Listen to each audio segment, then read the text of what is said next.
A natureza resolve. Ok, boa noite. Então vamos prosseguir no estudo do ponto final. A gente está no prólogo, né? Eu não tenho a página. Se alguém tiver a página aí, no parágrafo Sei. diz: não há dúvida de que o grupo dos humildes. Alguém tem a 26, página? último parágrafo. Hein? 26, último parágrafo. Não há dúvida de que o grupo dos humildes. Eu vou ler então um pouco, tá bom? Vamos lá. Não há dúvida de que o grupo dos humildes, ou grupo Saião, constituiu o cavalo de Troia pelo qual os rustanguistas penetraram nos grupos kardecianos do Rio de Janeiro. E posteriormente em outras cidades. Ela está entrando. Posteriormente em outras cidades e regiões da geografia brasileira. E para esta empresa contribuiu decisivamente o médico e líder político Adolfo Bezerra de Menezes, que empenhou seu prestígio para alcançar tal propósito, revestindo o pensamento espírita de um fortíssimo tom místico e religioso, do qual não seria capaz de se desprender mais, especialmente a partir do momento em que exerceu em plenos poderes e autoritarismo marcado a presidência da FEB, de 1895 a 1900. Esse é o prólogo ainda. Durante o livro a gente vai ter mais detalhes sobre isso. Então vamos lá. Trabalhando como um bom pesquisador sobre os documentos que tem em mãos e que examinou minuciosamente, Garcia nos oferece uma visão geral desse período inicial do movimento espírita brasileiro, em que havia intensas batalhas legais, como as que enfrentou a Sociedade Acadêmica Deus, Cristo e Caridade, criada em 1879, para enfrentar a lei do Império, que não reconhecia os centros e dificultava seu funcionamento. Ocorreram também, dentro dela, fortes contendas doutrinárias, com debates e enfrentamentos para manter a doutrina kardecista em seus moldes filosóficos, científicos, a Juliana aí, em seus moldes filosóficos, científicos e morais originais, e para conter o assédio rustanguista. O leitor dessa obra vai descobrir, ou pelo menos saber melhor, que a história oficial da FEB sobre suas origens, as razões que levaram à sua criação e sua trajetória nos anos seguintes, não só foi adoçada, mas também deturpada para abordar suas claras intenções de controlar hegemonicamente o movimento espírita nacional e internacional, porquanto ela assim cumpriria seu destino manifesto, uma espécie de missão sagrada encomendada pela falange de espíritos superiores presidida pelo anjo Ismael. Olha o teu anjo Ismael aí, Jerusalém. É curioso e não deve ser negligenciado o comentário precioso que faz Garcia em relação ao perfil progressista mostrado pela FEB durante os primeiros anos que se seguiram à sua fundação, em 1884. Suficiente para deixar de lado sua suposta origem divina. O que muitos podem não gostar em relação à origem da FEB é seu perfil progressivo, aliado ao completo desinteresse pela gestão baseada em autoridade. O estatuto inicial valoriza a liberdade e a autonomia, em total conformidade com os princípios básicos do Espiritismo, princípios que se tornaram impertinentes aos seus últimos líderes rustanguistas e acabaram levando a FEB a uma postura autoritária, que perdura até os dias atuais, em relação ao comando no movimento espírita brasileiro. Você vê um comentário aqui, né? Aquilo que a gente estudou, né? Já estudamos até uma live sobre isso, lembra? Sobre a questão da organização, como não é só tem a parte da teoria que tiraram da gente, mas tiraram a parte da organização, né? Quer dizer, tá aí o momento onde se tirou uma organização que devia estar sendo desenhada nos moldes que Kardec deixou e propôs, e se colocou uma organização heterônoma, comandada de cima para baixo, onde as pessoas dizem o que os outros têm que estudar, o que os outros têm que fazer e tudo mais. Né? Verdade, eles tiraram a organização, tiraram o método e tiraram a unidade. Justamente. Né? Quer dizer, e aí é pra gente ver que não é só recuperar, não basta a gente só recuperar a teoria. Ó, Satira, enquanto tiver o rebanho, vai haver esse tipo de controle, né? Bom, eu tenho uma opinião diferente.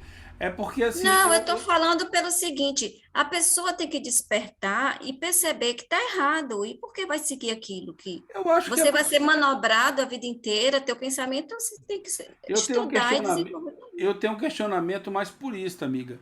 Isso que você acabou de dizer é heterônimo. A pessoa tem que despertar. Por que ela tem que despertar? Ela deixa ela viver da maneira que ela quiser. Nós é que temos que construir um outro movimento, uma outra coisa. Não, não é isso. Eu estou falando isso mesmo. Quem está indo para lá é quem não fique está lá. com esse interesse. Exatamente, é isso que eu estou falando. Quem se mantém na FEB e vai lá, nada contra. Entendeu? Eu também E a não. gente tem. Só que para que a gente evolua com o espiritismo, a gente precisa retomar. Foi o que eu disse. Exatamente. Retomar, inclusive, a organização e o método. Entendeu? Então, assim, não basta retomar a teoria. Restabelecer o espiritismo é teoria, organização e método. Na minha opinião, e está aí a demonstração. Como é que eles fizeram? Os ustanguistas só trouxeram as ideias? Não. Eles tiraram a organização, que era uma organização aberta, né? Acredito muito nos moldes do que Kardec havia proposto, e botaram uma que é como está hoje. Eu digo para você quem vale e quem não vale, quem pode e quem não pode, o que você pode fazer e o que você não pode. E a gente se... Né? Quer dizer, então, isso quebrou as pernas de vez do movimento. Então, brigar contra a organização, eu acho errado. Eu acho que eles têm que seguir o caminho deles e a gente segue o nosso, entendeu? Se desgastar por quê? Justamente, é que nem querer mudar a igreja católica. Por que eu vou mudar o espaço dos outros? Deixa os outros lá, entendeu? Mas foi só uma observação minha. A gente vai ter muita coisa ainda sobre isso mais à frente. Oi, Ju. Melhorou o Iron? Agora eu cuidei dele e deixei ele lá com a lei. Ah, tá. Mas na hora do socorro, o Alexandre não vai, tem que ser eu. Então vamos lá. Nas disposições do Estatuto Original, eu estou lendo então e vocês interrompem, né? Nas disposições do Estatuto Original, o que se lê sobre suas finalidades é semelhante ao encontrado em outras entidades espíritas da época em várias nações. Recomenda-se o estudo da doutrina espírita e da experimentação mediúnica de acordo com os ensinamentos contidos na obra de Allan Kardec. Indica-se a prática da caridade por todos os meios morais e materiais. Estimula-se a edição de livros e a criação de bibliotecas, e se convida à promoção das relações fraternas com entidades nacionais e estrangeiras. Não há nada lá sobre Rustang e suas teorias. Nem aparece a orientação espiritual de anjos ou entidades sobre-humanas. Também chama a atenção que a revista Reformador, fundada um ano antes pelo fotógrafo Augusto Elias da Silva, se apresentava como órgão evolucionista e tinha entre seus principais redatores pensadores espíritas que defendiam uma tendência laica e livre pensadora, como Angeli Tortoroli e Antônio Pinheiro Guedes. Só uma coisa, Satiro. A informação dada aí pelo autor, ela está defasada, tá? Hoje já temos documentação que mostra que é mais uma das, vamos dizer, ajeitadas que a FEB deu para contar a história do ponto de vista dela. Porque não é só o Elias que fundou o Reformador. O Reformador, na realidade, foi fundado pelo Pinheiro Machado, pelo Ângelo Tortorelli e por ele. Então são os três. Porque então são os três, tá bom. como é que é? Revista Brasileira do Espiritismo. Quando ela fechou, o Torteroli, ele passou todo o maquinário, o Elias, para eles fazerem o Reformador. Tanto é que um dos diretores do Reformador era o Torteroli. Então, só foi possível fundar porque houve a contribuição do Pinheiro Machado, do Torteroli e do Elias. O que eles fizeram? Eles tiraram da história o nome dos outros dois fundadores. Mas eu acho que o mais interessante aqui é a questão da tendência laica e livre pensadora. Sim, mas por quê? Porque Pinheiro Machado e Torteroli eram laicos. Justamente. Que nos anos seguintes se enfrentaria com admirável coragem, desde o centro da União Espírita de Propaganda, a progressiva desnaturalização da doutrina espírita. Em fevereiro de 1893, o editorial do Reformador afirmava: o espiritismo cumpre que o, digamos, não é uma religião. Quer dizer, o movimento espírita realmente nasceu laico, né? Sem ser uma religião.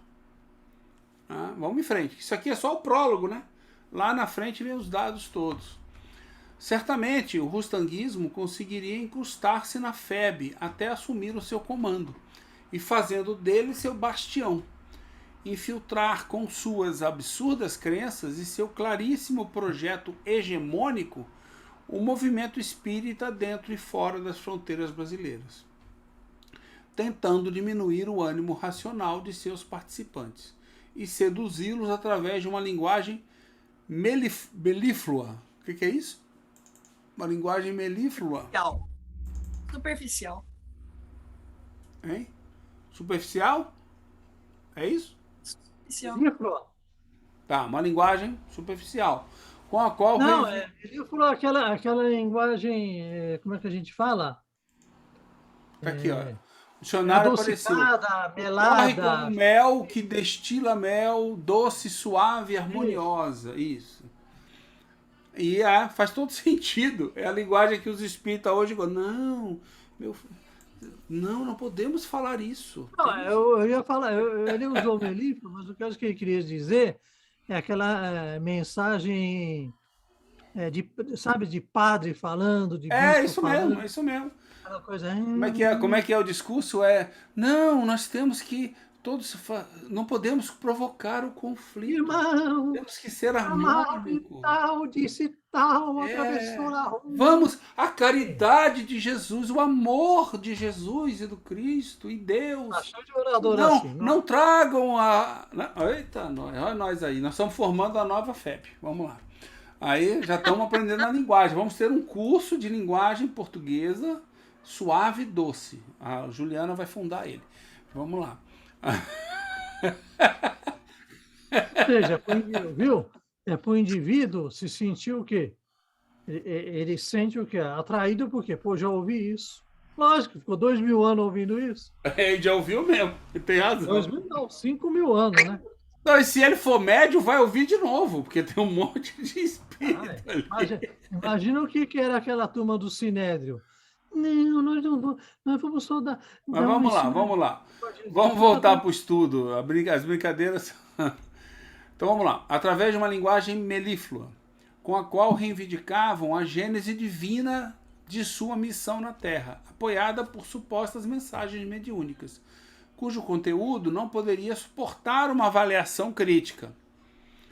Sem dúvida, a reação que progressivamente se foi desencadeando, expressa em livros, artigos de imprensa, conferências e debates, faria retroceder tais pretensões.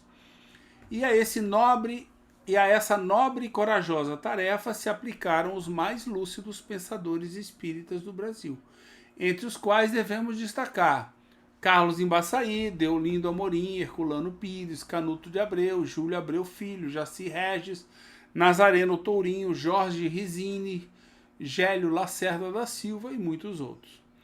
Aos nomes dessas personalidades respeitáveis, já desencarnadas, é justo unir o de notáveis estudiosos do nosso tempo, que continuam nessa direção, mantendo bem altos os autênticos suportes ideológicos do kardecismo, oferecendo o concurso de seu trabalho intelectual em textos valiosos que vêm de suas reflexões filosóficas e descobertas históricas, entre os quais vale mencionar Paulo Henrique de Figueiredo, Simone Privato, Milton Medran Moreira, Dora Encontre e, claro, nosso admirável Wilson Garcia. O título da quinta parte desse formidável ensaio aponta para a própria substância do problema colocado, identificando com toda precisão o maior perigo envolvido na infiltração rustanguista no espiritismo, que não é nada menos que a criação e disseminação de uma cultura sincrética, heterônoma, que tem sido forçosamente misturada com o pensamento espírita original, que é pela antonomasia. O que é isso, antonomasia?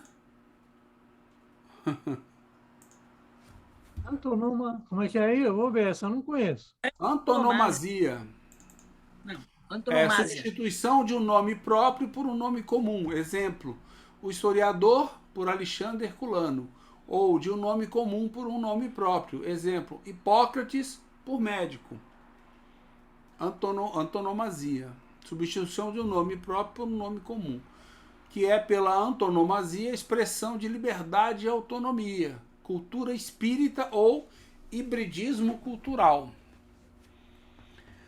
A fim de estender em toda a sua dimensão os verdadeiros alcances do dano causado ao espiritismo, o autor explica e demonstra com argumentos irrefutáveis apoiados por fontes documentais de primeira mão, que a influência das teses sustentadas em Os Quatro Evangelhos, revelação da revelação, não se resume aos conceitos mais conhecidos, como o corpo fluídico de Jesus e, consequentemente, a condição do mestre de Nazaré, como um agênere de 33 anos de duração e sua vida como uma sucessão de ações simuladas. A virgindade de Maria, a evolução dos espíritos puros em linha reta desde sua criação por Deus, sem passar por processos de encarnação e desencarnação, como estabelecido nas leis naturais. Reencarnação como um castigo que se aplica a espíritos moralmente inferiores, que seriam condenados a habitar organismos biológicos anteriores à escala dos hominídeos, tipo criptogâmicos, carnudos. Criptogâmicos? Essa eu não sei o que, essa eu não vou conseguir ler não. Deixa eu... Ah, apareceu. Criptogâmicos, relativo à criptogamia, que tem os órgãos de reprodução ocultos.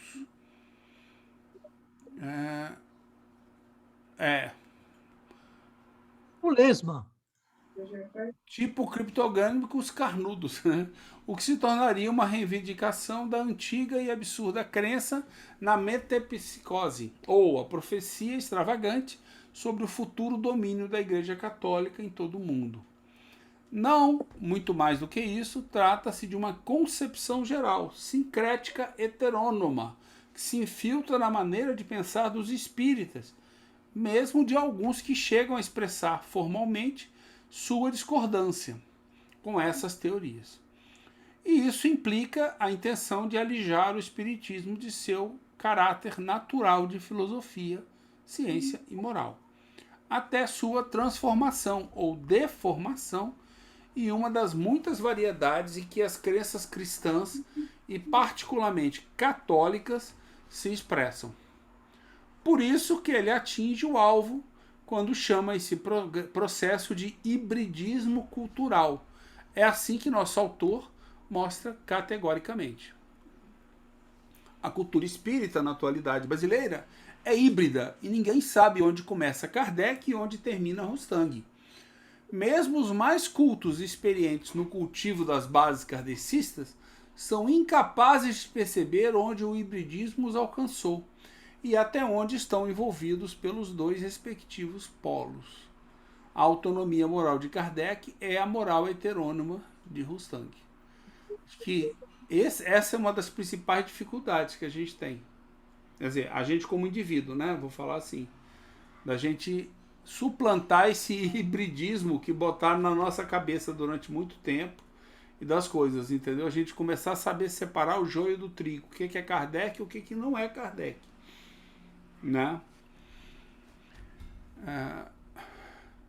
Em Um Bom Caminho, Garcia está empregando a palavra cultura em um sentido antropológico, como sistema integrado de crenças sobre Deus, a realidade material e espiritual, a finalidade e a existência, de valores, do que é verdadeiro, bom e normativo, dos costumes, comportamentos e relações sociais, e das instituições que expressam essas crenças, valores e costumes, governo, família, escola, igreja, organizações civis ou militares, empresas, sindicatos, etc., que concretizam a vida das pessoas e entrelaçam uma sociedade, dando-lhe identidade, segurança e continuidade. Essa noção de cultura remete à definição que o antropólogo inglês Edward Tylor fez em sua obra Primitive Culture, em 1871, considerada clássica, segundo a qual é um conjunto complexo que inclui conhecimento, crença, arte, moralidade, leis, costumes e todas as outras disposições e hábitos adquiridos pelo homem como membro de uma sociedade. Sendo, portanto, a cultura uma forma de olhar para o mundo.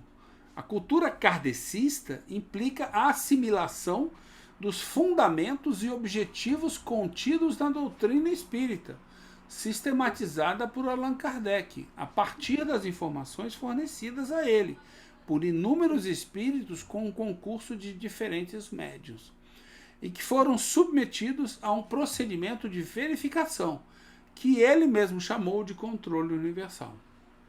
Desde sua origem, o Espiritismo aspira a ser conhecido e entendido como uma filosofia racionalista, livre pensadora e humanista, como disciplina de natureza científica, que aplica observação e experimentação em seu campo particular de estudos, e como uma proposta moral que contribui para a transformação moral e social no âmbito de um complexo processo histórico que tem como protagonista o espírito em suas fases encarnadas e desencarnadas. Tudo isso é muito diferente da cultura rustanguista, que surge de uma suposta revelação de um grupo de espíritos, que foram identificados como os autores dos evangelhos, tidos por canônicos de acordo com as igrejas cristãs, e que se manifestaram por uma única médium, Madame Collion, em sessões conduzidas e supervisionadas por Rustang, uma revelação autodenominada que leva os fiéis a desprezar toda atitude crítica para aceitar suas teorias como se fossem dogmas de fé, e substituir o pensamento racional pelo pensamento mágico, e cercar-se de uma atmosfera mística, devocional, que lhe garantiria a salvação de suas almas. Quer dizer que não salva a gente não, Juliana? Achei que a gente se salvava, não salva. Pela cara dela, acho que eu falei besteira. Não deve salvar, não. Então, vou seguir lendo. Com documentos aos quais teve acesso, inclusive alguns difíceis de encontrar, porque parecia que havia intenção de escondê-los, Garcia examina, em linhas gerais, a trajetória histórica da febre. Deixa eu comentar, né? Quer dizer, interessante o comentário, porque parecia que havia intenção de escondê-los. Isso no dia de hoje, né? Atualmente, né? Ele já ficou com essa impressão, com toda a liberdade que ele conseguiu e acesso ao documento. Mesmo assim, queriam esconder os documentos dele. Não, mas na realidade, Satiro, estou aberto ou não estou aberto? Está aberto. Na realidade é o seguinte, no passado, década de 10, 20, não era escondido. Sim. Por que não era escondido? O livro, porque ele era venerado. O problema é que, hoje em dia, com o avanço das mentes, né, do pessoal, aquela linguagem utilizada naquele livro lá, e a denegrir começou a ficar meio caquética, entendeu? É aquela história de esconder a obra do Saião, aquela história toda. Continuam lendo, continuam estudando entre eles, mas para divulgar ficou caquética. Sim. É, que nem É. você pega isso. Se você Ainda divulgar, você vai se autodestruir, ó. Fazer autofagia. Ou seja, deixa primeiro prepara a pessoa, quando a pessoa já tiver, vamos dizer assim, catequizada, aí você mostra. Sim. Tá bom, desculpa a parte aí, vamos falar. Detendo-se no exame de alguns acontecimentos relevantes que demonstram como essa entidade, movida pelo seu desejo de poder, gradualmente assumiu o controle do movimento espírita brasileiro, até proclamar-se sua casa máter, enquanto seus líderes recorreram às mais variadas estratégias para infiltrar a obra de Rustang, repetindo o argumento falacioso de que ela completa admiravelmente Kardec e que, ainda mais, em vários pontos a supera. Como já mencionado, a FEB não nasceu sob o signo ideológico rustanguista, mas foi com Saião e seu grupo que iniciou uma tarefa tão deplorável no final do século XIX, a qual seria seguida com mão de ferro por Bezerra de Menezes, no comando da Federação em 1904. Por ocasião da comemoração do primeiro centenário, em 1904, por ocasião da comemoração do primeiro centenário de nascimento do codificador, a FEB aproveitou a oportunidade para aprovar um documento denominado Bases da Organização Federativa. Olha que interessante, a organização de novo aí, né? No qual recomendava que, para o estudo da parte moral do espiritismo, as sociedades afiliadas indicassem a adoção do Evangelho segundo o Espiritismo de Kardec, por aqueles que assim desejassem, ou os 4 evangelhos de Rustang, aqueles que o preferissem. Então as duas estão válidas. Vamos abrir um estudo sobre os 4 evangelhos em breve. Teremos um estudo aprofundado feito pelo Conde, que vai nos ensinar toda a beleza da história dos 4 evangelhos. De Rustang. O que virá a seguir ao longo do século XX será um processo calculado. Eu não aguento, Juliana. Eu sou assim, não me deixa ler. Da próxima vez alguém lê aí, alguém mais sério lê, eu não. Você tá se drogando, amigo? Só pode. Você só pode estar com alguma Quem não me conhece, amigo. quem não me conhece, cai na minha seriedade, né? Acha que eu sou um cara sério, né? Até acha, né? O que virá a seguir ao longo do século XX será um processo calculado de sucessivas reformas estatutárias, até a introdução explícita desse texto e suas teorias extravagantes no seio do fenômeno do movimento federativo, aumentando exponencialmente a circulação das edições, colocando a revista Reformador a serviço desse projeto. Aliás, eu vou abrir um curso sobre os 4 evangelhos. Aí vamos ver quem se inscreve.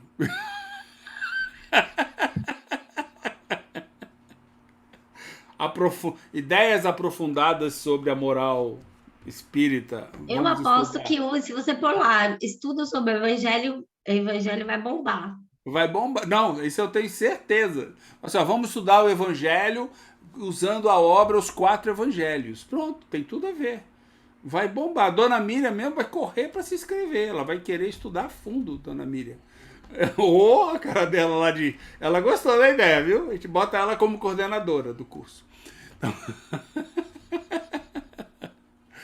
Junto com as modificações estatutárias, foi-se produzindo uma recomendação da linguagem usada na literatura febiana, principalmente para conceder ao espiritismo a categoria de uma religião neocristã, uma forma particular de espiritualismo em que as crenças católicas poderiam coexistir, combinadas com as teses reencarnacionistas e a prática mediúnica. Mostra suficiente da marca da catolicidade que já havia sido imposta.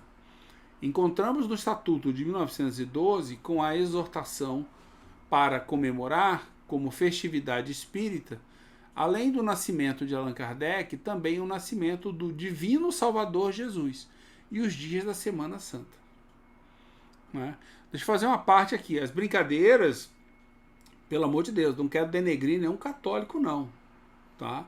É só para mostrar como tiraram a doutrina espírita da gente e realmente quiseram colocar o catolicismo no lugar, né? Fazer uma mesclagem híbrida e fazer essa confusão que a gente tem hoje, né, no movimento espírita brasileiro, que a FEB conduz dessa maneira. Isso é verdade. Isso aí a gente vai ver aqui no livro isso daí, e a gente não precisa nem do livro. Já percebe nos discursos, nas cartas, no site, em tudo que você olhar, né? Então, vai por aí. Aqui é o nascimento.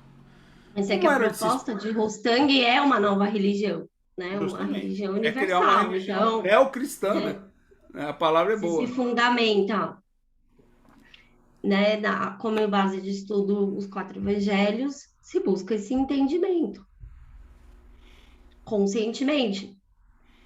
É bem isso aí, né? Então, assim, todo respeito às outras religiões, principalmente a religião católica, né?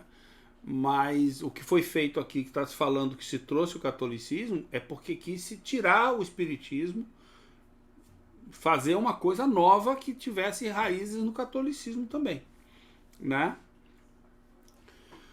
Vamos lá, vamos seguir. Como era de se esperar, as reações contrárias foram ocorrendo de diferentes maneiras. E nesse capítulo são elas apresentadas de forma resumida, mas suficiente para entender o ritmo dos acontecimentos. A realização de uma constituinte espírita no Rio de Janeiro em 1926, na qual mais de 300 centros de diferentes regiões foram representados, levou à criação da Liga Espírita do Brasil, entidade fundada com o objetivo de se tornar um centro aglutinador do movimento, sobre bases kardecistas inconfundíveis, com funcionamento democrático e representando uma alternativa ao crescente autoritarismo da FEB e seus desvios doutrinários. Infelizmente, a existência da Liga seria breve. Em 1949, seria absorvida pela FEB, sob o chamado Pacto Áureo. Isso eu não sabia.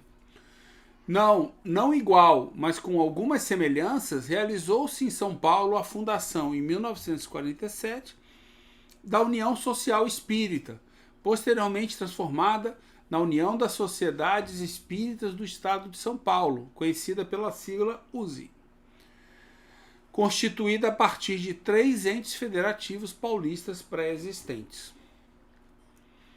Vendo como do maior interesse a transcrição feita pelo nosso autor dos objetivos que a nova entidade pretendia alcançar, entre os quais se destacam a preservação da integridade da doutrina kardecista em relação às interpretações capciosas e individualistas que desvirtuam as práticas exóticas, mistura de magia e superstição, que muitas vezes são referidas como baixo espiritismo, e que não vão além de falso espiritismo. As práticas condenáveis de exploração da credulidade pública e a infiltração de estranhas ideologias ligadas a movimentos político-revolucionários, todas incompatíveis com os princípios sólidos e propósitos essenciais da doutrina. Vemos esses propósitos muito corretos, não apenas por sua relevância, mas porque hoje eles permanecem em vigor em termos da necessidade de alcançá-los plenamente, conscientizando os espíritas sobre seu escopo. O surgimento do médium Francisco Cândido Xavier no espiritismo brasileiro é uma questão de maior importância em relação ao tema abordado. A publicação em 1932 de seu primeiro trabalho psicográfico Parnaso de Além Túmulo chamou a atenção dos espíritas e da opinião pública em geral. E a seguir, toda a sua extensa produção mediúnica passou a permear quase todo o movimento espírita ao longo do século XX e até hoje, com suas inegáveis contribuições para o conhecimento da dimensão espiritual e as enormes possibilidades que surgem da inter-relação entre encarnados e desencarnados, mas também com a reiteração de certas opiniões e fantasias completamente alheias aos critérios kardecistas, além de um inaceitável evangelismo místico, messiânico e salvacionista. em especial a obra Brasil, Coração do Mundo, Pátria do Evangelho, transmitida pelo espírito Humberto de Campos, publicada em 1938 pela FEB, serviu a essa entidade para tentar legitimar seu projeto, porque em suas páginas se lê que Rustang teria sido um dos espíritos superiores que ajudaram Kardec no trabalho fundamental do espiritismo, responsável por organizar o trabalho da fé. Assim como Leon Denis teria se ocupado dos aspectos filosóficos, Gabriel Delanne do trânsito pela rota científica e Camille Flammarion teria chamado atenção para as paisagens celestes. Com a inclusão desse texto na literatura básica do Espiritismo, como se fosse uma opinião dos espíritos superiores sobre a alta e sagrada missão do Brasil. Com o aval de Xavier, a FEB se adiantava um tanto em seu tenaz esforço para introduzir e dar legitimidade à doutrina rustanguista. Qual habilidosa carambola em uma mesa de sinuca! A Casa Mater conseguiu com um único golpe que a mensagem transmitida por Humberto de Campos, apresentado como repórter da vida após a morte, conectasse Rustang com Kardec e com os pensadores da escola clássica francesa, e as inclui no mesmo conjunto, ao tempo em que aproveitava o crescente prestígio do médium venerado, cujas mensagens e até mesmo suas próprias opiniões passavam a ter conotação de infalibilidade. Mas eis que a festa acaba. Wilson Garcia lembra que o grande estudioso e pesquisador Júlio Abreu Filho, primeiro tradutor dos 12 volumes da Revue Spirit, denunciou que, exatamente um ano antes do acontecimento de Brasil, Coração do Mundo, Pátria do Evangelho, o livro Crônicas de Além Túmulo, também psicografado por Chico Xavier e assinado pelo próprio Humberto de Campos, havia sido lançado, e em cujas páginas se encontra uma mensagem semelhante na qual apenas Kardec, Denis, Delanne e Flammarion são citados, e por lugar nenhum Rustang é mencionado. Diante da denúncia de uma possível interpolação, que poderia ser resolvida com muita facilidade ao mostrar os originais do livro, questionado, a FEB informou que havia ordenado sua incineração. O fato se assemelha à queixa de Beth Fropo, no século XIX, de que Lemarie havia queimado numerosos documentos do arquivo de Kardec. Rapaz, se esses espíritos não são padres, eu sou padre, viu? Porque tudo que eles querem é queimar a obra dos outros, né? Sai queimando tudo, escrevendo do jeito deles, né? Não podia faltar nessa revisão panorâmica a entrada em cena da Confederação Espírita Pan-Americana, CEPA, agora chamada de Associação Espírita Internacional, CEPA. Esta entidade nasceu em Buenos Aires, em 1946, como resultado do primeiro Congresso Espírita Pan-Americano, convocado pela Confederação Espiritista Argentina, e ao qual ocorreram líderes de várias nações do continente. Desde o seu início, esse movimento optou pela indicação recomendada por Kardec de considerar o espiritismo como uma filosofia científica de consequências morais, afastada das pretensões de classificá-lo como uma religião. Tendo adotado o modelo democrático de funcionamento dos sucessivos congressos, acordou-se que se realizariam de 3 em 3 anos em um país diferente, seguindo a ordem alfabética, de modo que o segundo evento pan-americano correspondia ao Brasil. De fato, foi realizado no Rio de Janeiro, de 3 a 12 de outubro de 1949, organizado pela Liga Espírita do Brasil. De suas sessões participaram eminentes personalidades brasileiras, que deliberaram em perfeita harmonia com seus companheiros de ideais de outros países. Mas, obviamente, o autoritarismo febiano não viu com bons olhos aquele encontro, que considerou uma intrusão em seu território e conseguiu boicotá-lo. No que ali aconteceu está a gênese do chamado Pacto Áureo, que na prática dissolveu a Liga Espírita, interrompendo a tentativa sepiana de incorporar o Brasil em um projeto kardecista continental e consolidou o poder hegemônico da FEB. Várias figuras de reconhecida autoridade moral e intelectual rejeitaram o referido pacto, entre os quais não se pode deixar de mencionar Deolindo Amorim e Herculano Pires. Este último não poupou o uso de adjetivos de grosso calibre para denunciar o que havia acontecido nos bastidores do Rio, e rejeitou as resoluções e decretos que chamou de bulas papalinas e decretos cardinalícios. Basta aqui e agora dizer que este avanço informativo, totalmente ajustado à história do que aconteceu, abre possibilidade para outras investigações, que podem lançar luz sobre numerosos assuntos pendentes de elucidação, vinculados ao que ali ocorreu e seus efeitos. No transcurso da segunda metade do século XX para o movimento espírita brasileiro e pan-americano.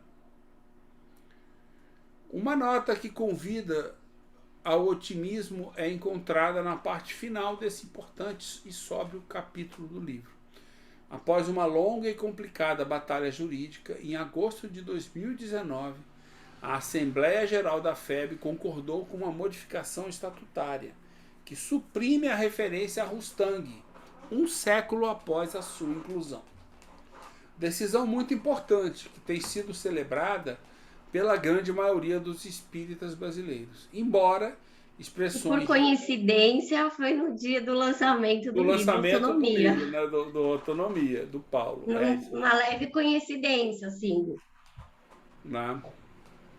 Eu acho que o livro do Paulo deve ter sido realmente um marco para os espíritas que já estavam sabendo tudo isso. Né? E aí ficou incontestável. Então, agora é melhor a gente não gerar polêmica. Vamos entrar nessa. Né? Então vamos lá. Decisão muito importante que tem sido celebrada pela grande maioria dos espíritas brasileiros. Embora expressões de clara tradição católica permaneçam nesse documento. E, na realidade, o sustento das crenças sustanguistas permanece. Aquilo que a gente já falou, né? Mas é uma mudança que deve ser apreciada em seu justo significado. E uma vitória que reivindica aqueles que dedicaram sua existência, como militantes kardecistas, a repudiar os desvios doutrinários contidos nos 4 evangelhos e manter no alto a bandeira do espiritismo filosófico, científico e moral. Em correspondência com seu título, o 6º e último capítulo desse trabalho, que apresentamos e recomendamos, constitui um apelo vibrante ao reencontro do espiritismo com Allan Kardec, que outro não é que leitmotiv, não sei o que é isso, que conduz... Leitmotiv, deixa eu ver. Tem aqui no dicionário. Motivo musical condutor ou característico. Tema repetido frequentemente numa partitura, associado a uma ideia. Então é um refrão, né? Como se fosse um refrão. Constitui um apelo vibrante ao reencontro do espiritismo com Allan Kardec, que outro não é que leitmotiv, que conduz Garcia neste vigoroso ensaio e no conjunto de sua obra. Tudo em sintonia com suas firmes convicções. É para alcançar esse objetivo fundamental o caminho é claramente apontado. A doutrina espírita deve assumir plenamente os critérios, métodos e propósitos que lhe são naturais, nitidamente apontados desde o começo de sua obra fundadora por seu ilustre codificador, agindo dessa forma sem acomodar distorções híbridas e heterônomas, mantendo-se fiéis a uma concepção livre e autônoma, haverá, para os novos espíritas, todo o tempo do mundo para uma nova cultura, ao som das experiências das reencarnações sob o influxo superior do hino da liberdade.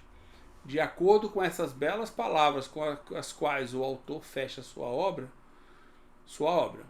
Ponto final. O reencontro do Espiritismo com Allan Kardec é, além de um trabalho de leitura agradável, um texto de consulta penetrante e valioso, que convoca a responder ao desafio de constituir a historiografia como disciplina necessária no ensino da doutrina espírita. Com toda segurança, merecerá posteriores edições e traduções, visto a importância singular de suas descobertas, aportes e reflexões. Wilson Garcia pode se sentir feliz diante da firmeza do compromisso cumprido, tanto quanto este servidor se sente privilegiado por ter tido a oportunidade de juntar alguns comentários que devem aparecer como pórtico de um livro formidável. John Aispurua, que é esse cara? Tem uma nota aqui. Professor da Universidade Central da Venezuela, desde 1981, economista diplomado, psicólogo licenciado. John faz brilhante carreira como intelectual, conferencista e escritor, membro que é da Associação Venezuelana de Escritores. É ex-presidente da Associação Espírita Internacional, a CEPA, bem como do Movimento de Cultura Espírita, CIMA, da Venezuela.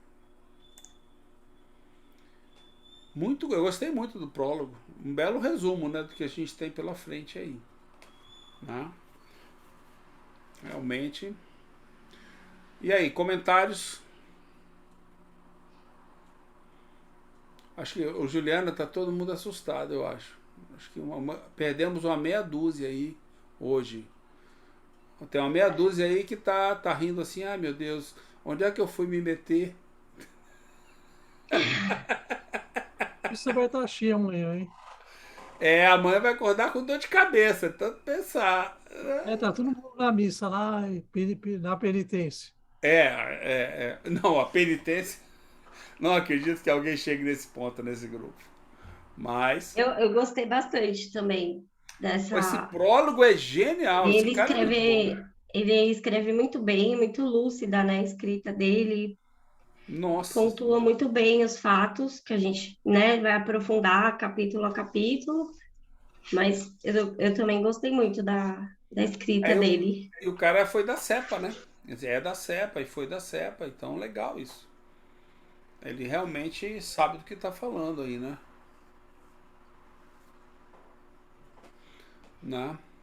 Agora eu gostei mesmo do casaco da Rô. Chique. Modelo exclusivo. E é vivo. Não, pior que quando eu olhei, eu pensei que era um casaco mesmo. Esse aqui? Que bonitinho. Né? Eu gostei bastante, acho que... Bom, eu sou suspeita porque eu gostei do livro inteiro, né? Então, acho bem lúcido. Essa entrada, esse prólogo, eu achei genial. Né? Vou até ter um trecho aqui, aquele trecho que ele fala: desde sua origem, o Espiritismo aspira a ser conhecido e entendido como uma filosofia racionalista. Eu vou publicar esse trecho aqui lá no Facebook, como destaque do prólogo, porque vale a pena a gente relembrar, né? É óbvio, mas a gente tem que falar mais vezes, repetir mais vezes. Né? Vamos em frente então. Depois desse prólogo a gente tem o quê? A introdução. Finalmente a introdução do Garcia. É pequena? Dá para ler agora? Ou... Não é pequena, amigo. Mas dá para ler numa aula inteira, né? Então a gente pode deixar... Não estudará. A gente lê ela inteira na próxima. Algum comentário, adendo? Alguém quer se inscrever no curso da Dona Miriam sobre os 4 evangelhos? Que são 8... Já estamos aceitando inscrições. 8 páginas para a gente ler semana que vem. O curso da Miriam está cancelado. Pô, como cancelado? Não, mal nasceu, ela vai ficar triste. Porque no EPT só estuda Kardec. Não, mas ela. Não, mas assim, mas Kardec foi assessorado por Rustang, a gente sabe disso. A dona Miriam vai mostrar esse ângulo todo aí pra gente. Meu Deus, eu tentei ler aquela obra 2 vezes já. No máximo que eu consegui foi folhear. Não passei de 10 minutos. Fala, Janete. Aquela parte que traz, assim, falando do Bezerra. Como já mencionado, a FEB não nasceu sob o signo ideológico do Rostanguices, mas foi com Sayon, seu grupo, que iniciou uma tarefa tão deplorável no final do século XIX, na qual seria seguida com mão de ferro por Bezerra de Menezes, no comando da federação. Então, aqui a gente percebe que parece que o Bezerra ele teve uma dedicação, né? Ele trouxe toda a parte do catolicismo ali para realmente trazer o espiritismo para o lado religioso, né? Acho que quando fala assim, com mão de ferro, é como com muito empenho, né? Com um trabalho ali para que aquilo acontecesse daquela forma. Então, nessa apresentação, que ele traz isso... autoritarismo. Sim, sim. E como não é só capacidade, é com um punho forte. Com um punho forte, né? Com o nome dele que ele tinha de força ali, então, com uma força para que aquilo fosse daquela forma, né? Então, chama bastante atenção aqui, né? Novamente aquilo que a gente falou, né? Não vamos perder isso em mente durante toda a leitura. Isso não denigre nada a Bezerra, simplesmente constata... Oi. Fala, Você falou há um tempo atrás, aí, em algum momento, num dos nossos grupos, que eu estava chegando no grupo, eu só ouvi que provavelmente Bezerra tinha sido enganado, porque ele chegou e foi tomado pelas ideias. Você acha que ele foi enganado, que iludiram-no? Vamos usar a palavra certa. Ele foi, eu acho que usaram ele, pode ser, mas ele fez as escolhas dele, então não vamos aliviar dele. Eu acredito nisso, né? Eu não sou tão conhecedor assim dele. Mas uma coisa cada dia fica mais claro para mim. Ele era um homem convicto do que ele acreditava, e ele era um católico fervoroso. Então, você está pegando um homem que vive em cima de dogmas religiosos da Igreja Católica. E está trazendo ele para o meio de um movimento que não tem nada a ver, né? O espiritismo original, autêntico, não tem nada a ver com essas ideias de dogma. É o contrário, literalmente o contrário. Então, ele, assim, não sei se ele foi usado ou não, eu não tenho fatos, mas ele ajudou para que se implantasse essa visão dogmática, fé cega, dentro do espiritismo. Isso aí eu acho que dá para afirmar. Agora, ele fez isso porque ele queria destruir alguém? Não, era a crença dele, era o que ele acreditava, entendeu? Ele estava lutando pelas ideias dele. Entendeu? Eu acho que provavelmente hoje ele deve tá se tocando já que, olha, eu fiz algumas coisas aí que deturparam, entendeu? Que mudaram o caminho, eu diria isso. Mas na época ele não tinha esse domínio. E uma coisa que eu acho muito interessante, que muita gente não sabe, né? Mas vocês têm que lembrar que ele foi um grande político no Brasil, né? Bezerra de Menezes foi prefeito, foi... Não, prefeito não. Um monte de coisa lá no Rio de Janeiro, hein? Prefeito não. Prefeito não, né? Mas foi deputado, foi... Justamente. Vezes. E disse que o jeito dele era bem duro. Ele é um cara de princípios e valores. Só que os princípios e valores deles eram da criação católica dele. Entendeu? Nada contra os católicos. Eu já fui católico. Mas não tem nada a ver com o espiritismo. Nós temos que pensar assim, o Bezerra, ele foi eleito, não é aquele cara que se fazia aparentar ser uma coisa para ganhar voto. Não. Ele foi eleito defendendo as ideias que ele sempre defendeu e ele tinha um apoio muito forte da Igreja Católica. Ele achava que o Brasil deveria ser catequizado, abrir várias escolas de evangelização pelo Brasil afora. Isso antes do espiritismo. Era a ideia dele. Ele acreditava que isso faria bem. Então, se eu vou falar assim, ele está arrependido do que ele fez? Primeiramente, ele não está, porque jamais ele traiu a consciência dele. Ele era um homem probo, era um político honesto e acreditava naquilo e não foi um indivíduo que falava uma coisa e fazia outra. Não, ele fazia exatamente aquilo que ele falava. Ocorre o seguinte, qual que era o questionamento dele? Como ele tinha críticas à Igreja Católica, sobretudo na questão da infalibilidade papal. Então, ele era crítico, porque ele se colocava como liberal, apesar de ele ser mais conservador que liberal, porque ele não aceitava essa ideia de infalibilidade papal, volta do poder do Papa, que seria o ultramontanismo da época. E quando ele conheceu o Espiritismo, ele achou que o Espiritismo poderia ser benéfico nesse sentido. Mas o Espiritismo que ele conheceu não foi o Espiritismo de Kardec. Foi o Espiritismo já do Rustang. E ele entrou mais nesse espiritismo religioso do lado do Rustang quando ele entrou no grupo do Saião. Mas quando ele entrou no grupo do Saião, ele estava já sofrendo alguns problemas. Por exemplo, ele já não era mais deputado, ele já tinha perdido a esposa, a primeira. Ele estava passando por várias dificuldades, a gente não sabe até que pontos também se tinha dificuldade de origem orgânica, mas tinha as dificuldades financeiras. E, de repente, ele viu naquela ideia de que estou pagando pelo que eu fiz em outra vida, ele viu algum sentido para explicar a situação dele. Então, tudo que ele fez na boa fé dele, na crença dele.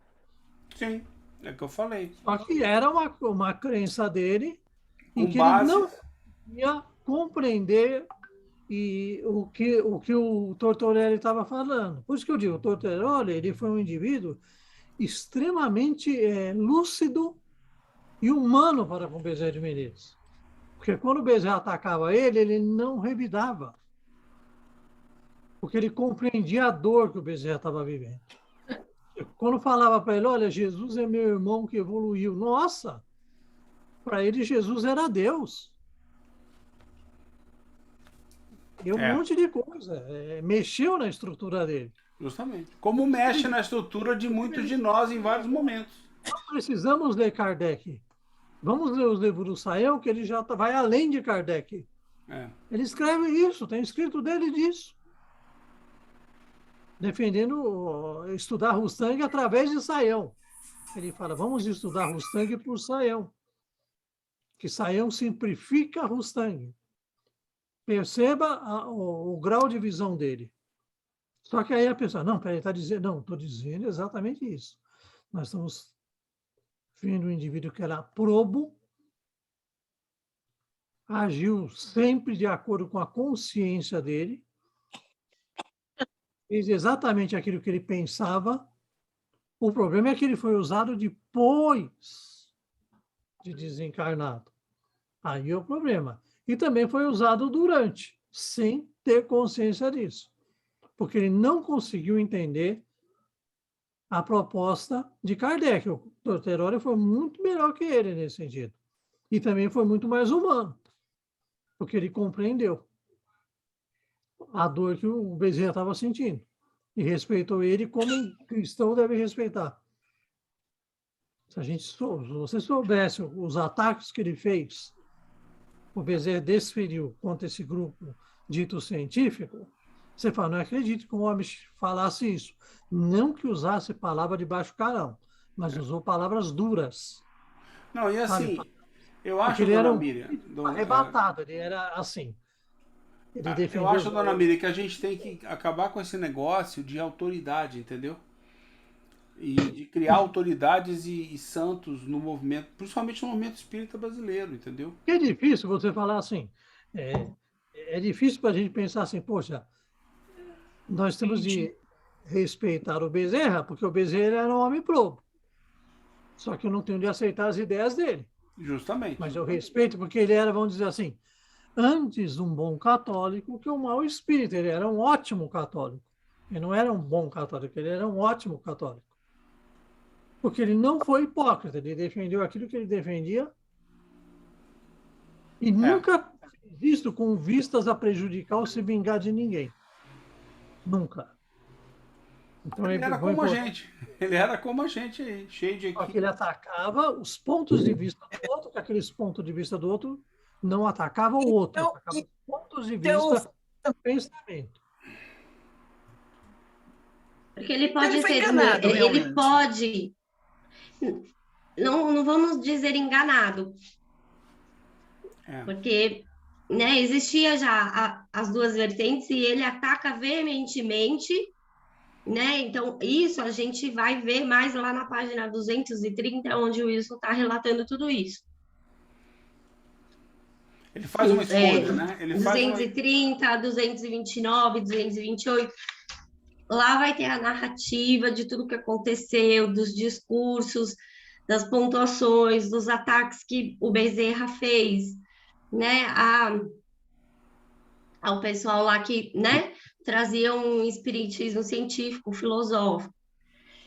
Agora, o nosso objetivo é estudar os fatos, compreender como, né, ocorreu isso, porque muitas vezes, só de você pegar uma mensagem que está escrita com a assinatura do Bezerra de Menezes, aquilo já se torna como uma mensagem inquestionável. Se torna Esse é o ponto, né? Santificado. E o fato dele ter essas questões dogmáticas dentro de si não desqualifica o desenvolvimento moral dele e as qualidades morais dele como indivíduo, a caridade que ele fez, o bem que ele fez, né? O Bezerra de Menezes como homem, enquanto esteve aqui encarnado, naquela personalidade. A gente não está aqui desqualificando ele, nem crucificando, né? A gente quer saber os fatos históricos. Isso aí. Isso, para que a gente possa entender a própria história, né, do espiritismo, de como ele veio para o Brasil, como ele chegou até nós, poder compreender, que eu acho que isso que aqui nessa introdução que a gente leu, quando ele fala, muitas vezes a gente não sabe aonde começa Rustang, né, e o que é Rustang e o que é Kardec, se misturam-se. Então, acho que o principal objetivo de todos os nossos estudos é conhecer a doutrina espírita e saber racionalmente usar a razão e fazer essa separação. Espera aí, aonde que está esse conceito que você está passando dentro da doutrina espírita? Em que obra? Você tem certeza que Kardec, né, escreveu isso? Aonde? Porque essa questão que a gente vai perpassar aqui, né, as escritas que ele colocou, os tempos são chegados, um Cristo divino, a gente vai perpassar por tudo isso. Mas é para a gente saber, porque a crença interior dentro do Dr. Bezerra, a gente não tem como, né, fazer uma inferência. Mas a gente está estudando... Não é julgar o personagem da história. É a gente compreender como é que a gente chegou no momento que a gente está e que tipo de caminho a gente pode seguir para separar, para poder começar a recompreender, restabelecer mesmo, né, o espiritismo no Brasil. Sim. Houve uma contribuição, né? Ele levou isso, o Monte Ferro, né? Ele levou isso para frente. Sim, mas a intenção, porque ele fez, se ele sabia, se não sabia, tudo isso a gente não tem como inferir, porque é dele. Não. Mas a gente vai analisar os fatos para poder compreender, né, como ocorreu esse processo e como que hoje a gente pode, né, fazer essa separação. Isso é Rustang, isso é Kardec, isso não é a doutrina espírita. Essa ideia aí não está escrito em nenhuma obra espírita dos espíritos. É isso aí. Então, por favor. Você fez a votação, amigo? Do quê? No começo? Anotação? Votação. Isso. porque eu vou dar aula. Mas dia menos dia vem esse tipo de pergunta. Primeiro, para depois eu poder fazer algum comentário. Por isso que eu fiz a pergunta para vocês. Sim, claro. Não, mas essas dúvidas vierem todos nós, Miriam. Ixi, quando a gente começou a ler lá na autonomia... A senhora não vai ser julgada, assim como não vamos julgando Bezerra, não julgaremos a senhora por causa do seu curso. Relaxa, dona Miriam, relaxa. Essas dúvidas vieram em todos nós. É normal a gente fazer esse questionamento, principalmente... Tem que fazer mesmo. Principalmente porque se trata do Dr. Bezerra, né, que é uma figura que é muito comentada no movimento espírita. Querida, e tem pessoas que, de certa forma, têm uma idolatria com o espírito, e você não pode E as pessoas confundem o fato de você estudar os fatos com você estar deturpando a memória do Dr. Bezerra. Não é esse o objetivo. Uma coisa não tem nada a ver com a outra. Quando a gente vê as mensagens que dão pelo Bezerra aí, o Bezerra, primeiramente, o Bezerra não morreu com 90, 100 anos de idade. Quando a gente vê alguns médios dando mensagem do Bezerra, parece que ele já tem 120 anos. Né? O Divaldo tem 90. Quando ele fala com o Bezerra já está com quase 200. A gente tem que ver ele morreu. Sabe aquela linguagem que ele falou ali, melifa? Melifa, eu acho que o melhor adjetivo é melosa, pegajosa. É o que dá. Ai, porque Jesus, naquele dia... Bezerra, gente, era um político. Já imaginou se ele falasse desse jeito na Câmara? Ele era um militar, gente. Já viu militar? Já viu um militar falando assim? Já viu algum militar falando? Ai, porque... Já viu um Mourão falando? Já viu algum militar fala mansa, quietinha, docicada? Não conheço. O Bezerra, ele falava com uma voz clara, límpida e forte. E assim, o nosso estudo, Bezerra vai ter um papel importante nisso. Mas não é só Bezerra. Né? Quer dizer, é todo um movimento com uma série de pessoas, uma série de fatos, e que inclusive ajudam a gente a compreender onde nós estamos hoje, entendeu? Por que o centro é do jeito que é? De onde é que vem muita coisa que está lá? Muitas práticas, muitas visões. É isso, entendeu? Aí a gente vai começar a compreender a diferença entre os dois movimentos que existiam. O que era filosófico, científico, que é, acreditamos, o mais próximo do que a gente busca restabelecer hoje, do que era esse movimento que existe hoje, religioso, entendeu? Eminentemente religioso. E a gente só muda quando toma consciência, quando se apercebe-se que, né? E uma das características dele, viu, se invocar o Bezerra, e aí o Bezerra mesmo, uma das características dele vai ser o seguinte: ele é um indivíduo direto, ele não faz rodeio. Você tem que pensar o seguinte: pensa num médico militar. Ele é objetivo, ele não fica fazendo rodeios. Entendeu? Não estou dizendo. E outra, é direto, mas também é um indivíduo. Você nota pelo que ele fala, é um indivíduo direto. Eu quero resolver teu problema. Estou aqui para resolver teu problema. Mas é um indivíduo atencioso, mas não meloso, não pegajoso. Ô, Ju, você ia falar sobre a votação, desculpe, eu não... Votação? Qual votação? É porque a gente não tinha combinado na terça, o pessoal não pediu para fazer a votação, se a gente, durante o estudo do Wilson, se a gente ia estudar das 16 às 5h30 ou das 16 às 18, lembra? Tá. Lembro. Então vamos à votação. Ainda temos 10 pessoas aí, dá uma votação. A gente vai estudar 1h30 ou vai estudar 2 horas? Eu não fiz a votação hoje, mas está valendo. Eu voto 1h30. 1h30, temos aí dali 1, dali 2, vamos lá. A Rosângela vota por ela e pelo Conde, lembra disso? São 2 votos aí, são 2 votos aí. Pode ser 1h30. 1h30, Janete. 1h30, 3, vamos lá. Quem mais é 1h30? Marlúcia, eu voto 1h30. 1h30, 4, mais 1 empata. 5 com a Marineuza, mais 1 e a gente desempata. Miriam? 1h30, um bom tempo, 1h30. Dona Miriam. É um bom tempo, 1h30. Tá bom. Eu concordo. Então, 1h30. Cláudia? continuamos com 1h30. A Clarice voltava em 1h30. Ela precisou sair, Então, mas o pronto. voto dela. Inclusive, ela sai, né? 5h30 ela já sai. A Oi, Cláudia Cláudia, apareceu qual aí. A seu Cláudia quer voto? votar também. Quer votar com a maioria, 1h30. Cláudia? Ah, votar Uma com hora a e meia. maioria. Uma hora não dá, não. Uma hora. Tá bom, 1h30. Eu voto 2 horas. Eu também tô com a Ju, mas eu também tô com a Ju. Mas Não, eu é não- brincadeira. Eu não vou dizer isso, eu tô votando com a maioria também. Acho que aqui Te no, quero no mais, Ju. Nilson, A altura esses já foi, Ju, já capítulos, foi. 1h30 é o suficiente.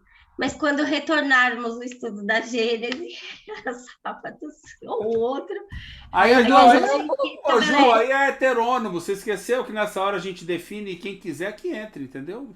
É mais ou menos, né? Acabou, né? Não, é assim dessa maneira, tem que vir com camisa rosa e chapeuzinho amarelo, senão não entra, entendeu? Acabou essa brincadeira.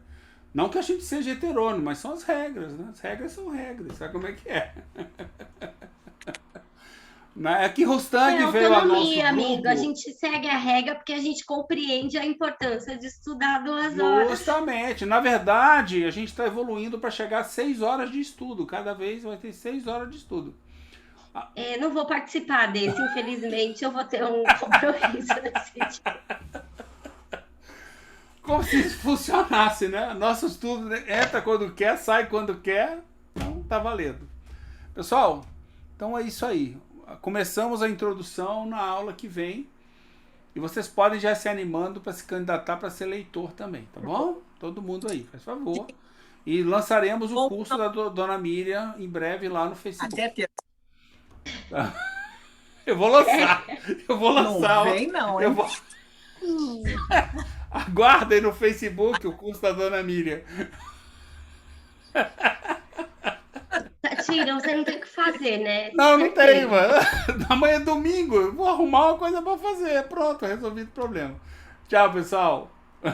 Bom final de semana. Final de semana, pessoal. Final de semana. Bom. Final de semana. Tchau.